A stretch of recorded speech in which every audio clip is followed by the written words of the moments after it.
नमस्कार, स्वागत है आप सभी का। आप देख रहे हैं एनएमएफ न्यूज। आपके साथ मैं हूं नमता चौधरी। आ बैल मुझे मार। ऐसा लगता है कि साजिद रशीदी ने इस कहावत को अपने ऊपर पूरी तरीके से सार्थक कर लिया है।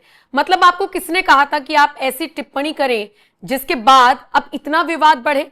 माना यह जा रहा है कि मुस्लिम वोट बैंक को अपनी तरफ आकर्षित करने के लिए एक मास्टर स्ट्रोक चलने की कोशिश की थी अखिलेश यादव ने। संसद के पहले दिन जिस तरीके से वो मस्जिद जाते हैं, मॉनसून सेशन का पहला दिन था, और वो बाद में मस्जिद में जाकर एक मीटिंग करते हैं। इस मीटिंग को बार बार कुछ मौलानाओं ने सियासी बैठक बताया। तस्वीरों में आप देख सकते हैं, डिंपल यादव है उनके साथ, धर्मेंद्र यादव नजर आए थे और इसके अलावा और भी कई सांसद थे। लेकिन जिस तरीके से डिंपल यादव बैठी हुई है, उनका सिर तो ढका हुआ है नहीं, साड़ी पहने हुए, बिल्कुल तहजीबदार कपड़े हैं। मौलाना साजिद रशीदी को यह तस्वीर पसंद नहीं आई और उन्होंने कहा कि इस तरीके से सियासी बैठक नहीं होनी चाहिए। यहां तक तो ठीक था। उसके बाद उन्होंने डिंपल यादव को लेकर आपत्तिजनक बयान दिया, उनके कपड़ों पर सवाल उठाए, उनके सिर न ढकने को लेकर सवाल उठाए, जिसके बाद से विवाद बढ़ता जा रहा है। और हद तो तब हो गई जब एक डिबेट में साजिद रशीदी ने मतलब ऐसे शब्दों का इस्तेमाल किया जो बेहद आपत्तिजनक है, जो बिल्कुल भी इस्तेमाल नहीं होने चाहिए। लेकिन चूंकि ऐसे मौलानाओं की असलियत पता चलनी चाहिए, इसलिए मैं आपके लिए इस्तेमाल कर देती हूं। साजिद रशीदी ने डिंपल यादव की तस्वीर देखने के बाद कहा कि वो वहां पर इस तरीके से बैठी हुई थी जैसे नंगी बैठी हुई हूं। सोचिए कितना ज्यादा शर्मनाक ये बयान है। बोलते हुए मुझे एक बार को शर्म आ गई। और इस मौलाना ने इस तरीके की भाषा का इस्तेमाल किया था। उसके बाद क्या हुआ? समाजवादी पार्टी के नेता कब बोलेंगे, कब डिंपल यादव के लिए बोलेंगे, ये सवाल लगातार खड़े हो रहे थे। वो बयान तो आए नहीं, उल्टा साजिद रशीदी का बयान सामने आ गया, जिसमें उन्होंने उल्टा अखिलेश यादव पर आरोप लगा दिए और कह दिया कि अखिलेश यादव मेरी बेटी को और मुझे धमकी दे रही हैं, धमकी दिला रही हैं। अखिलेश जी, ये ठीक नहीं है, आपको कानूनी कार्रवाई करनी चाहिए, ये ठीक नहीं है। सुनिए साजिद रशीदी ने अखिलेश यादव पर गंभीर आरोप लगाते हुए क्या कुछ कहा। उनसे आप पूछिए कि परसों से जो लोग मुझे माँ बहन की गालियां दे रहे हैं, मेरी बच्ची तक का बलात्कार करने की बात कर रहे हैं, मुझे जान से मारने की लोकेशन मुझसे मांग रहे हैं कि लोकेशन दे दो, तुझे वहीं आके मारेंगे। तो क्या ये मर्यादित है? अखिलेश यादव थोड़ी करवा रहा है। अखिलेश यादव करवा रहे हैं। अगर समाजवादी पार्टी का कोई कार्यकर्ता फोन कर रहा है तो वो अखिलेश यादव ही कर रहा है। क्या फोन कॉल्स आ रहे हैं? यही आ रहे हैं, माँ बहन की गालियां, बच्ची के साथ गलत काम करने की धमकी, मुझसे लोकेशन मांग रहे हैं कि तुम्हें मार देंगे जान से। तो पूरे देश के मौलानाओं की ठेके। तो सुना आपने साजिद रशीदी क्या कुछ कह रहे हैं। और ये तो सिर्फ उनका 37 सेकंड का स्टेटमेंट था। उन्होंने एक लंबा चौड़ा इंटरव्यू दिया है 10-12 मिनट का, जिसमें वो डिटेल में बता रहे हैं कि उनके बयान का मतलब क्या था, वो क्या कहना चाहते थे। वो मैं आपको आगे सुनवाऊंगी, लेकिन उससे पहले आपको ये देखना चाहिए, आपको वो सुनना चाहिए कि कैसे, चाहे समाजवादी पार्टी की इकरा हसन हो या फिर पूरा एनडीए हो, कैसे डिंपल यादव के समर्थन में आगे आकर खड़ा हो गया। वो अलग बात है कि डिंपल यादव ने इसको ज्यादा तवज्जो नहीं दिया और कहा कि जो एनडीए के सांसद हैं उनको मणिपुर के लिए बोलना चाहिए था। और जरा सुन लीजिए कैसे एनडीए के जितने भी सांसद हैं, या फिर अगर हम समाजवादी पार्टी की सांसद की बात करें इकरा हसन की, तो इनके क्या स्टेटमेंट सामने आए हैं। आप ये देखिए कि कल माननीय सांसद डिंपल यादव जी जो एक धर्म स्थल पर गई, मस्जिद में गई, उसके बाद एक शख्स ने जितनी अभद्र टिप्पणी उन पर करी है, उसके बाद मैं पूछना चाहती हूँ कि पूरा का पूरा विपक्ष मौन क्यों साधे हुए है। मैं पूछना चाहती हूँ कि माननीय सांसद डिंपल यादव जी की जो स्वयं की पार्टी है सपा, वो चुप्पी क्यों साधे हैं। उनके पतिदेव ने आकर इस बयान का खंडन क्यों नहीं करा। संस्कृत में कहा जाता है मौनम स्वीकृति लक्षणम। मैं पूछना चाहती हूँ, क्या आपकी तुष्टिकरण की राजनीति एक महिला सांसद की डिग्निटी, उनके सम्मान से बढ़कर हो गई है क्या? एनडीए का पूरा घटक दल यहाँ पर आज खड़ा था आवाज उठाने के लिए। हम हर नारी के सम्मान के लिए खड़े रहेंगे, चाहे वो विपक्ष की सांसद ही क्यों ना हो।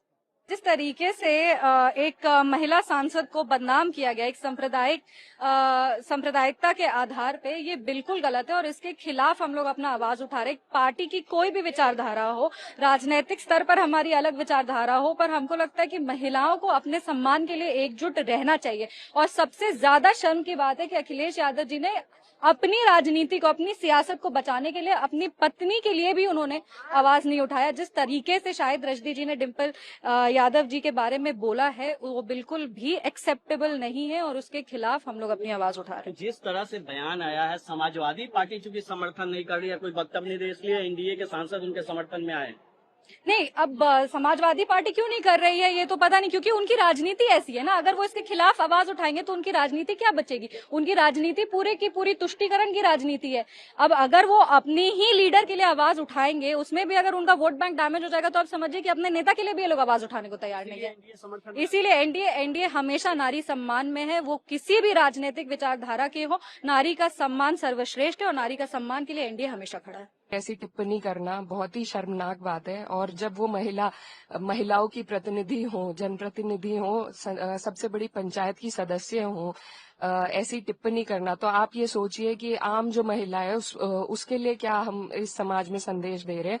बहुत अभद्र टिप्पणी है, अफसोसजनक है और ऐसे लोगों पे कड़ी से कड़ी कार्रवाई होनी चाहिए। इनको सामाजिक रूप से इनका बहिष्कार होना चाहिए। ये कोई धर्मगुरु नहीं है, किसी धर्म के ठेकेदार नहीं है। इनको कोई अधिकार नहीं है कि किसी भी महिला के बारे में इस तरह की टिप्पणी करें। तो साजिद रशीदी क्या कुछ कह रहे हैं, इकरा हसन ने उनको कैसे जवाब दिया है, डिंपल यादव का क्या कुछ कहना है, आपने सुन लिया। अब अखिलेश यादव का बहुत लोगों को इंतजार था कि अखिलेश यादव इस पूरे मामले पर क्या कहेंगे, कैसे अपनी चुप्पी तोड़ेंगे। अखिलेश यादव ने जिस तरीके से मीडिया को बयान दिया, उन्होंने कई मुद्दों पर बात की और फिर इस मुद्दे पर भी क्या कुछ कहा, आप उनका पूरा बयान सुन लीजिए। विदेश नीति हमारी असफल रही है। हमें दुख है कि जहां भारत का सम्मान दुनिया के कई देशों ने किया, लेकिन जब जरूरत पड़ी भारत को तो कोई देश हमारे साथ खड़ा नहीं हुआ। कोविड में हम लोगों ने थाली और क्या क्या बजाया, तो सरकार का सुनती है ना जनता। तो सरकार को यह फैसला लेना चाहिए कि अगले 10 साल में हम कोई चीन का सामान भारत में नहीं आने देंगे। क्या पहन के आए लोकसभा में, बताओ, वही पहन के आया करेंगे। नहीं, लोकसभा में क्या पहन के आए बताओ, जो लोकसभा में पहन के आएंगे वही हमारी हर जगह ड्रेस होगी। पहले तो ये आपको स्वीकार करना चाहिए, दो अलग विषय हैं। सिंदूर ऑपरेशन में फौज के साहस का, फौज की बहादुरी का, फौज के पराक्रम का उनको हम बधाई देते हैं कि जिन परिस्थितियों में उन्होंने मुकाबला किया, और उन्हें अगर और मौका मिलता तो हो सकता था पीओके भी वो ले लेते। जहां तक पहलगांव का सवाल है, जब चर्चा पहलगांव पर होगी, उससे पहले भी ये घटना हुई है, आखिरकार उसकी भी जानकारी अभी जनता को नहीं मिली है। और आप तो जागरूक लोग हैं, पहलगांव में क्या हुआ और उससे पहले जो हमारे जवान शहीद हुए थे उसकी भी जानकारी और सच्चाई अभी तक नहीं मिली है। तो आखिरकार आतंकवाद और आतंकवादी घटनाएं बार बार क्यों हो रही बीजेपी की सरकार में, सवाल तो यही है। और फिर अगर घटना पहलगांव की हुई तो जो टेररिस्ट थे वो आसमान खा गया, उन्हें क्या जमीन खा गई उसको। आखिरकार वो टेररिस्ट कहाँ हैं, उनको पकड़ना, उनके बारे में जानकारी होना, इस सरकार को जवाब देना है कि सरकार इस पे जवाब दे सकती है। लेकिन पी चिदम्बरम का जिस तरह का बयान आया है कि इस बात के क्या सबूत हैं कि वो आतंकवादी जो पहलगाम हमला हुआ था वो पाकिस्तान से आया, इस पे सरकार ही जवाब दे सकती है। और कांग्रेस भी दिल्ली की सरकार में रही है तो वो पूछ सकते हैं, उनके स्रोत होंगे, उनकी जानकारी होगी। एक सवाल सर, उत्तर प्रदेश से, उत्तर प्रदेश के जो मुख्यमंत्री हैं, सबसे ज्यादा दिनों तक मुख्यमंत्री रहने का उन्होंने रिकॉर्ड कायम किया है। ये कोई रिकॉर्ड होता है? जो काम न करे, काम न करने वाले का अगर कोई रिकॉर्ड कभी माना जाएगा तो उत्तर प्रदेश के मुख्यमंत्री होंगे। और दूसरे का काम अपना काम बनाना, और डबल इंजन की सरकार। सोचिए, अभी तो दिल्ली वालों को ही नहीं पता है कि वो अंदर ही अंदर सुरंग खोद रहे हैं। लखनऊ वाले अंदर ही अंदर सुरंग खोद रहे हैं, ये बाद में पता लगेगा। इसलिए रिकॉर्ड की बात मत करिए कि इतने दिन रिकॉर्ड, ये कहिए कि कहीं ऐसा तो नहीं है लखनऊ से अंदर ही अंदर सुरंग खोद रही हो। सर, पहलगाम हमला के बाद हम कह रहे थे पाकिस्तान से सब संबंध खत्म किया जाएगा, लेकिन एशिया कप में भारत और पाकिस्तान का मैच। देखिए, विदेश नीति हमारी असफल रही है। हमें दुख है कि जहां भारत का सम्मान दुनिया के कई देशों ने किया, लेकिन जब जरूरत पड़ी भारत को तो कोई देश हमारे साथ खड़ा नहीं हुआ। सम्मान अलग दृष्टिकोण है और हमारे साथ खड़ा होना अलग दृष्टिकोण है। तो चिंता का विषय तो यही है कि कोई देश हमारे साथ क्यों नहीं खड़ा है, जब हम व्यापार दे रहे हैं। चीन को कितना व्यापार दे रहा है भारत, आखिरकार व्यापार रुकेगा कि नहीं रुकेगा। और ये तो हम अपने भाषण में बोलेंगे कि भाई कोई प्रोग्राम बनाना चाहिए ना, जैसे नोटबंदी हुई, कोविड में हम लोगों ने थाली और क्या क्या बजाया, तो सरकार का सुनती है ना जनता। तो सरकार को ये फैसला लेना चाहिए कि अगले 10 साल में हम कोई चीन का सामान भारत में नहीं आने देंगे। इकट्ठा तो नहीं रोक सकते हैं। अब सोचिए, अमीरों का तो सब कुछ आ रहा है, लेकिन गरीब के लिए खाद की जरूरत तो कुछ नहीं आ रहा। तो 10 साल में ये कार्यक्रम भारत सरकार को बनाना चाहिए।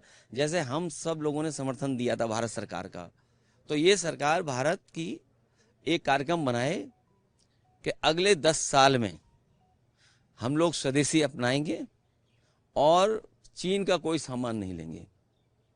ये जो चर्चा हो रही है, ये वोट के लिए भारतीय जनता पार्टी करती है। पाकिस्तान से ज़्यादा इसलिए करते हैं क्योंकि उसे वोट भी चाहिए, लेकिन असली खतरा चीन से है। ये आप जितने लोग खड़े हो जागरूक, दिल्ली वालों, सब जानते हो खतरा चीन से है।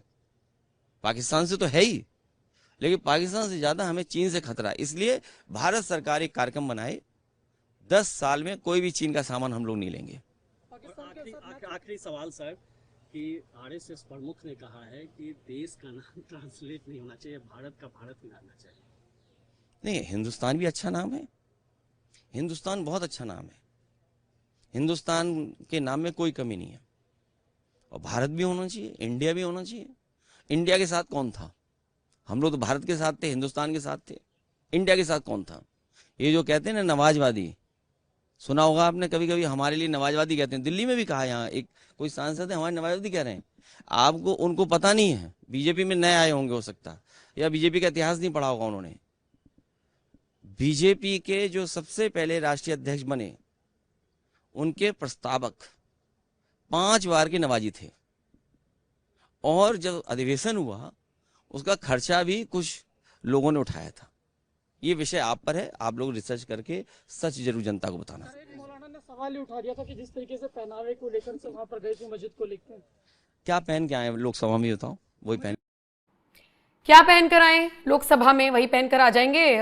इसी तरीके से तंज कसते हुए अखिलेश यादव नजर आए हैं और जवाब दिया है उन्होंने कई और मुद्दों पर। मैंने आपसे शुरुआत में कहा था कि साजिद रशीदी ने एक लंबा चौड़ा बयान दिया है, सुनिए उसके कुछ अंश और फिर आप खुद ही जज कीजिए, खुद ही फैसला कीजिए कि इस खबर पर कौन सही लगा आपको, कौन गलत लगा। आपका क्या कुछ कहना है, आप अपनी राय हमें कमेंट कर जरूर बताइएगा। नमस्कार। मस्जिद के अंदर जिस अवस्था में वो बैठी हैं, इस्लामिक मान्यताओं के हिसाब से मेरी आपत्ति है। इस्लामिक मान्यताओं में इस तरह से मस्जिद में बैठना ठीक नहीं है। और उसका सबसे बड़ा उदाहरण इकरा हसन है, जो उनके बगल में बैठी हुई हैं। उनको उससे सीख ले लेनी चाहिए थी कि ये मुसलमान हैं, जिस तरह से ये बैठी है, मैं भी कम से कम इस हालत में बैठ जाऊं, इस तरह से बैठ जाऊं। आप अकेले मौलाना हैं, वहाँ भी तो एक मौलाना है जो अब सांसद भी हैं। वो अब मौलाना थोड़े रह गया, वो तो सांसद हो गया। आप ही ने तो कहा सांसद हो गया वो। दूसरे ये है कि वो तो अनऑथराइज बैठा हुआ है। तीसरे ये है कि वो समाजवादी का सांसद है। आपने देखा नहीं, उस फोटो में आप देखिए, मैं दिखाता हूँ आपको, उस फोटो में कैसे गुलामों की तरह हाथ जोड़े हुए बैठा है। ये देखिए किस तरह से, किस अवस्था में बैठा हुआ है, बिल्कुल ऐसे जैसे अपने आका के सामने बैठते हैं। तो इसकी हिम्मत हो सकती है, समाजवादी पार्टी का ये सांसद है, इसकी हिम्मत हो सकती है अपनी सुप्रीमो की वाइफ से ये कहने की कि आप गलत अवस्था में बैठे हो। मस्जिद की मर्यादा, सबसे बड़ा मुजरिम तो यही है, सबसे बड़ा मुजरिम। एक तो इसलिए मुजरिम है कि ये अनऑथराइज बैठा है। इसने अपना शक्ति प्रदर्शन करने के लिए अखिलेश यादव को, डिम्पल यादव को वहाँ पे बुलाया है, ताकि लोग मेरी ताकत को पहचान सकें, जो लोग उसको निकालने के पीछे पड़े हुए हैं वहाँ से कि मेरी पहुँच कहाँ तक है। अखिलेश यादव मेरी एक बात पर आ सकते हैं। दूसरी बात ये, मैं तो उसको मौलाना इसलिए नहीं मानता कि अगर वो मौलाना होता तो इस्लामिक मान्यताओं को सामने रखते हुए वो तुरंत टोकता और वो ये कहता कि अखिलेश यादव जी, मस्जिद दुनिया की बातें करने के लिए नहीं है, चलो अगर बातें करनी है तो हम अपने रूम में बैठते हैं। उसका मकान भी 5 स्टार से कम नहीं है। जो मकान उसने बनाया है, उसमें टीवी वीवी सब कुछ लगे हुए हैं, बैठने का अलग से हॉल है, उसमें चेयर वगैरह सब पड़ी हैं, टॉयलेट में उसमें लाखों रुपए लगा रखे हैं, तो वो वहाँ भी बैठ सकते थे। लेकिन उसके अंदर हिम्मत नहीं थी। जब अखिलेश यादव बैठ गए तो उसको वहीं चाय लानी पड़ी, वहीं उनको नाश्ता कराना पड़ा और वहीं बैठकर बात करनी पड़ी, जो इस्लाम के बिल्कुल खिलाफ है।